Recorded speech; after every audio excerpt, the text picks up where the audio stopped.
जैसा कि हम सभी जानते हैं, भगवान राम को जब उनके पिता दशरथ द्वारा वनवास दिया गया तब उन्होंने बिना किसी विरोध के इसे स्वीकार किया।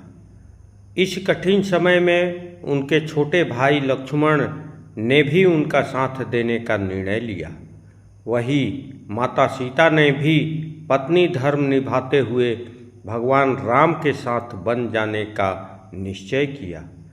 उन्होंने हर परिस्थिति में अपने पति का साथ देने का संकल्प लिया और राजसी जीवन छोड़कर वनवास की कठिनाइयों को स्वीकार किया।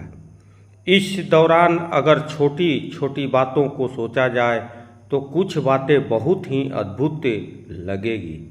जैसे माता सीता ने जो साड़ी पहनी थी उसकी खासियत क्या थी, कैसे 14 साल तक बिना मैली और खराब हुई बनी रही, सीता माता को कहाँ से मिली थी वो दिव्य साड़ी। पौराणिक कथाओं से जानते हैं इस साड़ी के बारे में। धर्म त्याग और शक्ति का प्रतीक है माता सीता। रामायण की कथा में माता सीता को धर्म त्याग और शक्ति का प्रतीक माना जाता है। उनका जीवन आदर्श नारी के गुणों से परिपूर्ण था, जिसमें प्रेम, सहनशीलता और मर्यादा का अद्भुत संयम देखने को मिलता है। माता सीता के हर परिस्थिति में धैर्य और साहस की परिचय दिया, चाहे वह राजमहल का सुख हो या वनवास की कठिनाइयाँ। उन्होंने हमेशा अपने कर्तव्यों का पालन किया। रावण द्वारा अपहरण के बाद भी उन्होंने अपनी आस्था और आत्मसम्मान को बनाए रखा, जो उनके अटूट चरित्र को दर्शाता है। वनवासी को कोई भी चीज़ें ले जाने की अनुमति नहीं। जब श्री राम, लक्ष्मण और सीता जी वनवास के लिए जा रहे थे, उनके वनगमन से पहले कई तैयारियां की गई थी।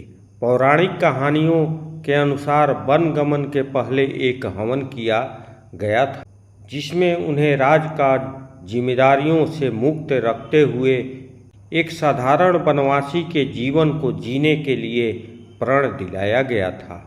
हवन के बाद तीनों ने कीमती वस्त्र, गहने, मुकुट आदि कीमती चीज़ें महल में ही छोड़ने के लिए कहा गया था। उस पर तीनों ने अपनी कीमती चीज़ों को दान स्वरूप प्रजा के बीच बांट दिया था।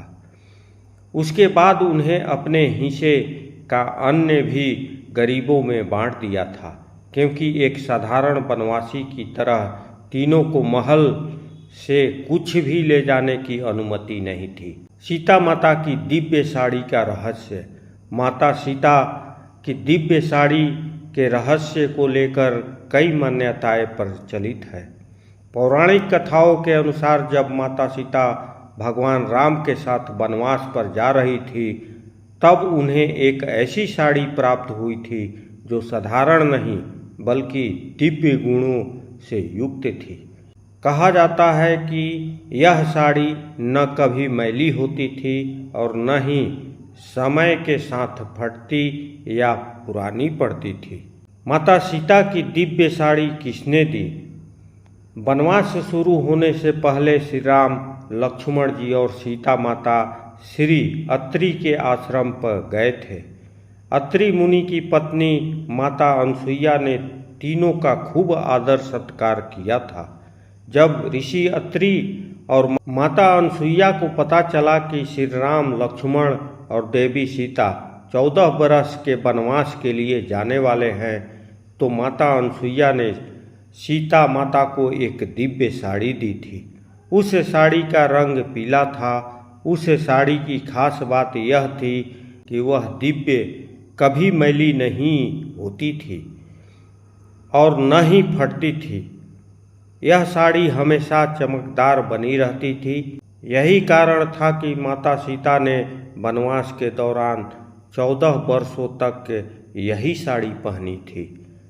14 वर्षों तक भी यह साड़ी बिल्कुल नई जैसी बनी रही थी।